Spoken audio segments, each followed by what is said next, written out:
I want to tell you about the moment the door to the banquet hall opened and a woman walked in that nobody in that room had ever seen before. She was about 35.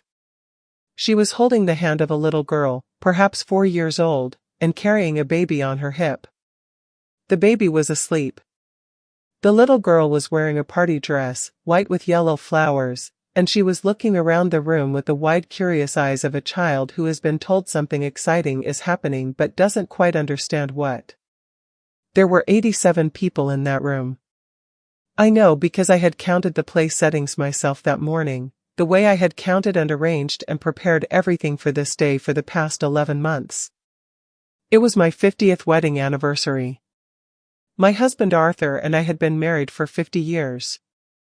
50 years of the same man across the breakfast table, the same laugh, the same terrible habit of leaving cabinet doors open, the same hand reaching for mine in the dark. I was standing at the front of that room holding a glass of champagne when the door opened. I looked at the woman. Then I looked at my son Gregory, who was standing 6 feet away from me. Gregory had gone the color of old paper. The little girl in the yellow flowered dress looked at Gregory and said, in a voice that carried perfectly across the suddenly silent room, "Daddy. My name is Sylvia. I am 73 years old. And what happened in that banquet hall on the night of my golden anniversary is something none of us, not one of the 87 people in that room, will ever forget. Before I tell you what happened that night, I need to tell you about the 50 years that led to it. Arthur and I met when I was 22 years old at a dance in the town hall where we both grew up. He asked me to dance 3 times in one evening, which my mother said was either very keen or very presumptuous, and we were married 11 months later. Arthur was an electrician. He worked hard, came home on time, never once raised his voice to me in 50 years, not once, which I want you to understand is not nothing. We had our arguments. We had our silences. We had the years that were harder than others and the years that were so good they didn't feel real. We had 3 children, Gregory, who was the eldest and had always been the most charming of the 3. Patricia, the middle child, who was steady and warm and had moved to Australia 12 years ago with her husband, and my 3 Australian grandchildren whom I loved fiercely from a distance. And little James, the youngest, who had died at 19 in a car accident and whom Arthur and I had carried quietly in our hearts every day since. Gregory had married a woman named Helen 17 years ago. Helen was a good woman, I want to be clear about that. She was kind to Arthur and me, she was devoted to their 2 children, twins named Oliver and Ellie, now 14, and she had, as far as any of us knew, a solid and ordinary marriage. As far as any of us knew. The anniversary party had been 11 months in the planning. It was Gregory's idea, his gift to Arthur and me. He had booked the venue, organized the catering, contacted family from across the country. He had written the invitations himself. He had given a speech at the rehearsal dinner the night before that made Arthur cry, which Arthur never did, and which made me love my difficult charming eldest son more than I had in years. I want you to hold that image, Gregory at the rehearsal dinner, making his father cry with love, because you will need it for what comes next. The evening was, until the door opened, perfect. The venue was a hotel ballroom that Arthur and I had danced in once before, at someone else's wedding, 30 years earlier. I had mentioned this to Gregory offhandedly, perhaps 2 years ago, and he had remembered and booked it specifically.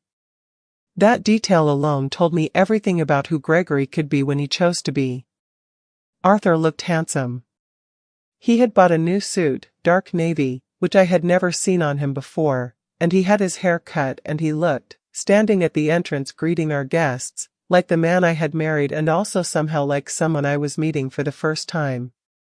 I told him this, and he said, 50 years and you're still surprised by me, and I laughed and thought, yes. Yes I am. And I hope I always will be. The speeches began at 8. Gregory spoke first, a different speech from the rehearsal dinner, longer, more careful, with photographs projected on a screen behind him. Our wedding photograph. The hospital photo of Gregory himself as a newborn, enormous-eyed and furious. Holiday photographs from the years when the children were small. Arthur and I on our 25th anniversary, looking younger than I remembered feeling at the time. Arthur held my hand through the whole thing. When Gregory sat down, he had tears on his face. 20 minutes later the door opened. The room went quiet the way rooms do when something has happened that everyone senses before anyone understands. The woman stood in the doorway looking around the room with an expression I could not immediately read. Not defiant. Not apologetic. Something in between, the expression of someone who has made a decision and is now discovering what it costs. The little girl said Daddy, and Gregory stood up from his chair. His wife Helen, sitting beside him, turned to look at the door. Then she looked at Gregory. I watched her face, I was watching everything, with the particular terrible clarity that arrives when your brain understands something your heart is refusing to process. Helen's face did not show surprise. That was the second shock, arriving on top of the first. Helen already knew. Gregory walked to the door. He spoke to the woman in a voice too low for the room to hear. The woman, whose name I would learn was Diane, spoke back. The little girl, still holding Diane's hand, watched Gregory with the uncomplicated trust of a child who has been told this man is her father and therefore believes completely in his goodness. I set my champagne glass down on the table very carefully. Arthur's hand found mine. He said, very quietly, just to me, Sylvia. I said, I know. Gregory turned to the room.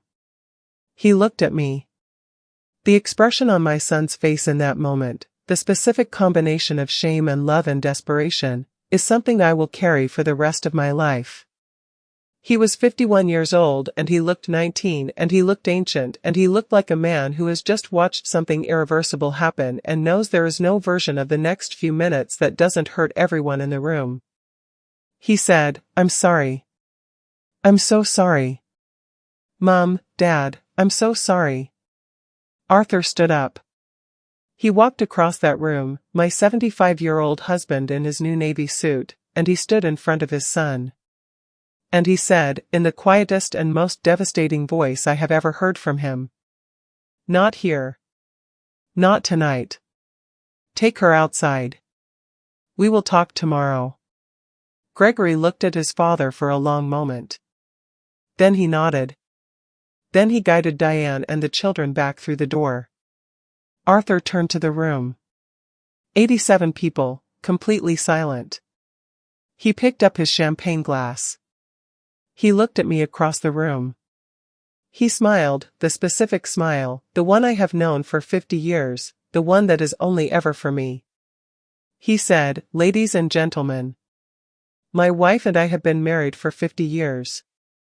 We have been through things that would have broken people with less love between them. Tonight is not going to be any different. So I would like to propose a toast. To Sylvia. The woman who has made every single year of my life worth living. Even the difficult ones. The room raised their glasses.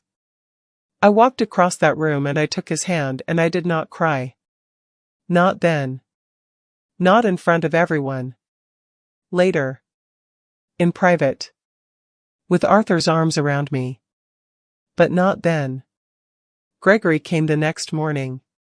He sat at the same kitchen table where he had eaten breakfast for the first 18 years of his life and he told us everything.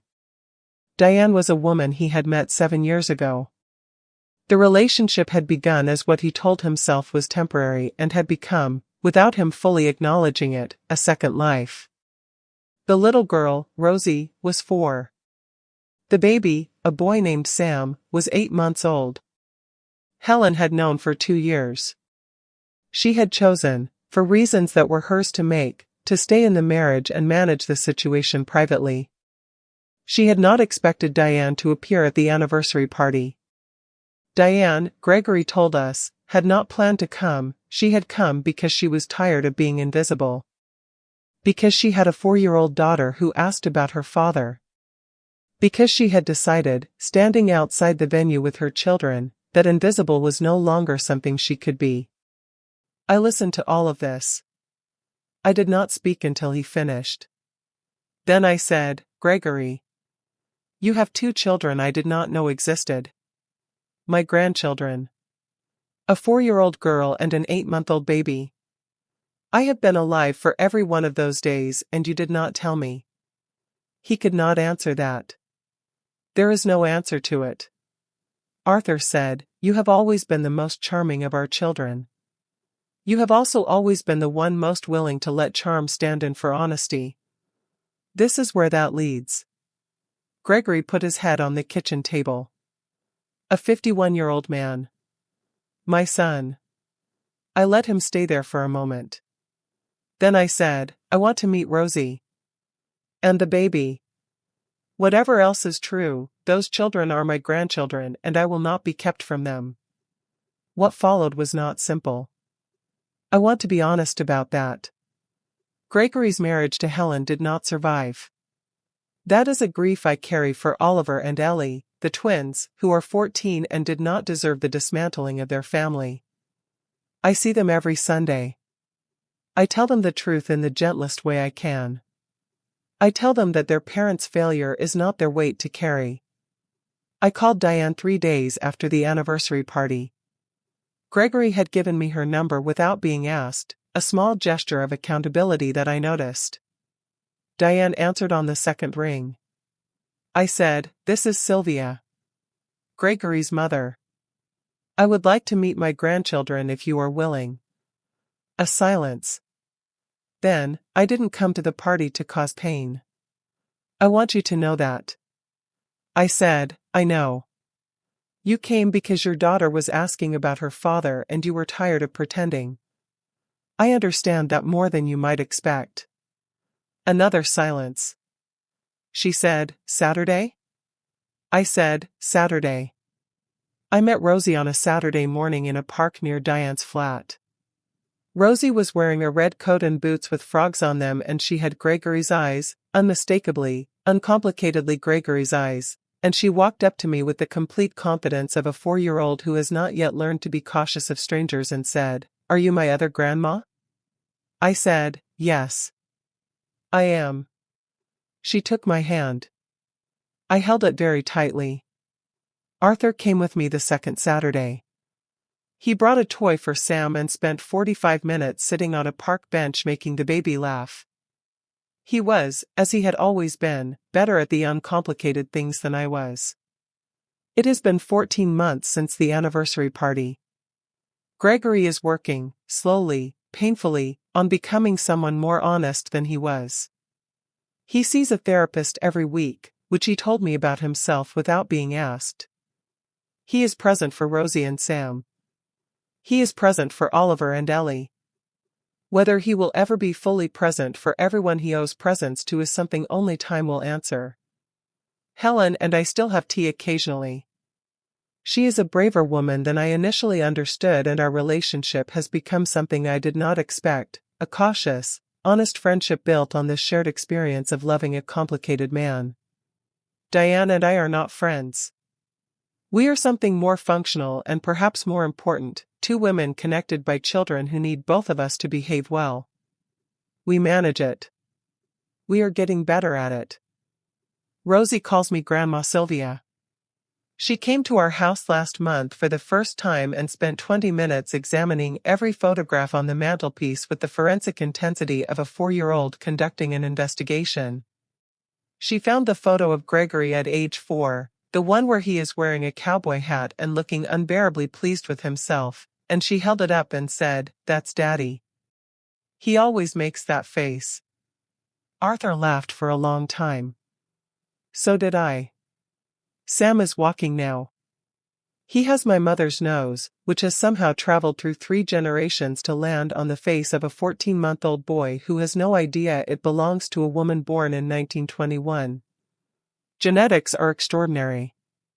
So is the capacity of a family to absorb a shock and, slowly and imperfectly and without any clean resolution, continue. People have asked me what I would say to Gregory if I could say one thing. My answer surprises people. It is not what they expect from a woman whose anniversary party was interrupted by her son's secret family. What I would say is this: the harm was not the secret family. The harm was the hiding. Every day you chose to hide was a day you decided that your comfort was worth more than everyone else's truth. That is the wound. Not Rosie. Not Sam. Not Diane. The hiding. Rosie and Sam are gifts. Complicated, arrived in the wrong way, reshaping everything gifts. But gifts. Arthur says I am more generous than he could be. He may be right. He is also the man who walked across a banquet hall and gave a toast about love surviving difficult things before he had any idea what the difficult thing was going to cost us. That is 50 years. That is what it looks like. Not perfect. Not uncomplicated. Not always what you planned. But present. Honest. Holding on. To every mother watching who has discovered that her family is not what she believed it was, I want to say: the truth, however it arrives, is always better than the version of peace that requires you to not know it.